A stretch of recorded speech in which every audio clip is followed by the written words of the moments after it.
Chers téléspectateurs de la RTVC, bonsoir et bienvenue à cette première édition du Camp News. À la une de ce journal, accueille installation des différentes délégations pour le camp des leaders 2024 et mot d'introduction du pasteur Théodore Andossé. Tout de suite, le développement.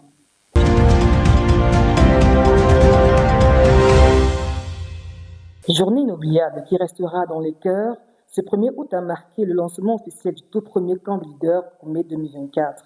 C'est à l'aube du jour que les premières délégations ont foulé le sol du quartier général, si à Berthois. Le reportage. Ce jeudi 1er août 2024 sont arrivés à Koumé les participants au camp des dirigeants de la CMCI. Sont présentes plusieurs délégations provenant des différentes nations pour ce camp biblique international Koumé 2024, dit camp de la transition. Ce seront 15 jours intenses d'enseignement, de prières, louanges, d'ateliers et de partage. Ils viennent de Yaoundé, Douala, Kribi, Garoua, Tchad, Bénin, quartier général, Gabon, Canada, Allemagne, pour ne citer que cela. De Koumé, Aline Foudankodo pour la RTVC. Dans l'optique d'être imprégné de la vie de notre leader fondateur, le professeur Zakaria Stanley-Fomom, l'instance ZTF est une des associations phares du camp de leader Koumé 2024. Plus de détails avec notre reporter Armand Bidima. Ce 3 août 2024, au camp biblique international des dirigeants de la CMCI, la sœur Henriette Mbaga introduit l'instance ZTF par la lecture d'Hébreux au chapitre 13, verset 3, dont elle s'inspire pour souligner que la Bible nous recommande non seulement de nous souvenir de ce qui nous ont conduits, de considérer quel a été le terme de leur vie, mais surtout d'imiter leur foi. C'est un appel à être des imitateurs comme l'apôtre Paul l'a été du Seigneur Jésus-Christ, tel qu'il le reconnaît dans 1 Corinthiens chapitre 11, verset 1. Jean 1 déclare, je cite, « Il y eut un homme envoyé de Dieu, son nom était Jean. » Dans notre contexte, nous pouvons aussi dire qu'il y eut un homme envoyé de Dieu, son nom était ZTF, souligne la sœur Henriette Mbaga. Bénissons le Seigneur d'avoir pu sortir tant d'un seul homme pour la bénédiction d'un si grand nombre. De sa présentation panoramique, l'on retient que le frère Zach est né dans la chair le 20 juin 1945 et de l'esprit le 13 juin 1956 alors qu'il n'avait que 11 ans. Le 1er octobre 1956 marque son abandon absolu au Seigneur Jésus-Christ. Quelque temps après, il fut rempli du Saint-Esprit. La sœur Henriette amène alors les campeurs à s'examiner pour voir s'ils restent encore portés sur leurs ambitions mondaines. Ne te contente pas d'acclamer. Don't just clap. N'oublie pas que Don't forget that. la Bible dit imiter leur foi. The Bible says imitate their faith. Je ne sais pas où tu te trouves dans ton pourcentage de dons à Dieu. I don't know where you're found in your percentage of giving to God. J'espère que tu n'es pas un voleur de dîmes. I hope you are not a thief of tithes. Ah non, quand même pas. At least not that one. Quand même pas. Not that one. Sinon, If not, dépêche-toi de te corriger. hurry up to correct yourself. Dans le domaine académique, la sœur Henriette Mbaga rappelle que le frère Zach n'a pas abandonné Dieu comme le font certains intellectuels. Bien au contraire, il a fait du Seigneur Jésus-Christ le directeur de son laboratoire scientifique, le reconnaissant comme le Seigneur de la science. En sa qualité de missionnaire, le frère Zach avait lu 1300 livres chrétiens. Il en a en outre laissé 16 millions d'exemplaires de traités en circulation. Il a enregistré plus de 50 000 réponses à ses prières écrites.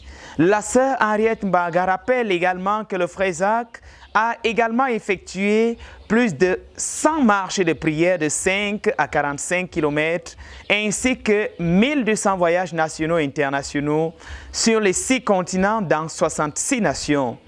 Elle invite les campeurs à rendre grâce au Seigneur pour chacun des aspects de la vie exceptionnelle du frère Zach. C'est sur cette note que s'achève cette partie de la rencontre. Pour la RTVC, je suis Armand Bidimantiam. Un nouveau seuil de leadership. C'est s'inspirant sur ce thème que le pasteur Théodore Andossé, leader mondial de la communauté missionnaire chrétienne internationale, a introduit son cours. Il a à cet effet souligné que toute croissance passe par une transition. Le reportage avec Carlos Foucault. Les minéraux et les autres aliments qui complètent leur croissance. Tu vas produire des kwashiorkor.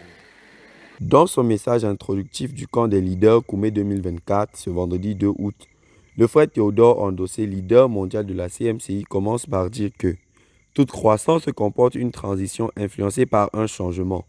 Tout d'abord, il explique que le fait de ne pas s'actualiser et de ne pas consolider les premiers acquis des 14 dernières années de formation aux différents camps nous expose au risque de l'impertinence. Quand je dis miniaturiser, je veux dire que les choses sont en train de grandir. Mais comme tu ne peux pas contrôler sans changer, tu ramènes les choses à l'état où elles étaient pour que ça reste sous ton contrôle. Vraiment, tu fais pitié. Dans bientôt, même si tu cries à tue-tête, tu seras impertinent. Il a pris l'exemple du corps humain qui élimine les cellules mortes et les transforme en ongles. Il qualifie alors les dirigeants qui ne se consolident pas d'ongles du ministère. Ensuite, il réitère le fait que le changement se fait sur deux axes. D'une part, la repentance qui implique laisser ce que l'on fait maintenant pour en faire mieux, et d'autre part, la délégation des tâches actuelles. Ensuite, il réitère le fait que le changement se fait sur deux axes. D'une part, la repentance qui implique laisser ce que l'on fait maintenant pour en faire mieux, et d'autre part, la délégation des tâches actuelles. La promotion implique donc le fait de céder la place aux autres. Pour finir, il ajoute que le fait d'être indispensable aujourd'hui ne garantit pas que Dieu va nous attendre demain. Il ne faut pas piétiner sur place à cause du fait que nous voulons monopoliser le bâton de commandement. Il faut consolider les acquis précédents pour grandir dans le ministère et aux yeux de Dieu. C'est sur ces mots que le frère Théodore Andossé a quitté la salle laissant les frères en prière. De Koumé pour la RTVC, votre serviteur Carlos Foucault. C'est avec le compte rendu que le camp des leaders a débuté ce 2 août 2024. Un rappel des réalisations effectuées depuis le début de l'année. Écoutons le récit de Don Fakri Farol. Le vendredi 2 août 2024, deuxième jour du camp des leaders de la CMCI à Koumé-Bertois, les pasteurs Alphonse Tawet et Joseph Gade prennent la parole aux environs de 12 heures pour présenter leurs différents rapports à la demande du leader, le pasteur Théodore Andossé. Le frère Alphonse Tawet, pasteur de l'église du quartier général, rend témoignage de la main de l'Éternel dans l'œuvre. À la base, il s'agit entre autres de l'acquisition des engins pour accélérer les travaux au quartier général, de l'autorisation octroyée par le gouvernement pour le fonctionnement légal du collège bilingue ZIF, de la construction des routes ainsi que de la construction d'un garage automobile, de l'aménagement de nouveaux points d'eau et bien d'autres encore.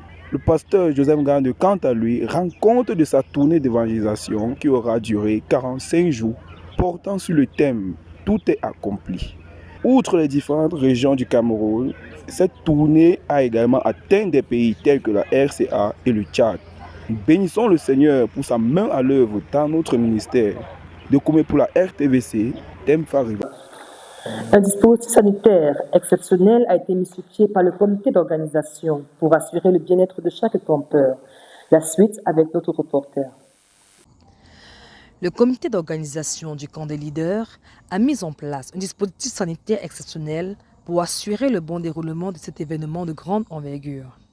Conscient des enjeux, le comité a déployé une équipe spécialisée pour répondre aux besoins de santé des participants. C'est alors une trentaine de professionnels de la santé aux compétences variées qui se sont mobilisés sur le site du camp des leaders, parmi lesquels sages-femmes, kinésithérapeutes, techniciens de laboratoire, pharmaciens, techniciens bucco-dentaires et bien d'autres. Leur mission, garantir le bien-être des participants tout au long de l'événement. À cet effet, un poste de soins a été installé dans le hall principal où une équipe est prête à intervenir à tout moment en cas d'urgence. C'est le cas de Boris Kemta, qui est l'un des coordinateurs techniques de la commission santé dans ce camp des leaders Koumé 2024. Bonjour, je suis le frère Kemta Boris Verlin. Je suis médecin généraliste, actuellement en service au centre médical d'arrondissement de Nyambaka, dans la région de l'Adamawa. C'est de là que je viens pour le camp des leaders Koumé 2024. À ce camp, j'ai la grâce de servir en tant que coordinateur, un des coordinateurs techniques de la commission santé, le comité d'organisation de ce camp. Nous sommes une équipe chargée d'assurer la couverture médicale des campeurs durant cet événement. Ce dispositif mis en place témoigne alors de l'engagement du comité à assurer la sécurité et la santé des participants afin que cet événement puisse se dérouler dans les meilleures conditions possibles. De Koumé pour la RTVC, je suis Miranda Zebi. Mesdames et messieurs, merci d'avoir suivi notre journal et rendez-vous pour la prochaine édition du Camp News.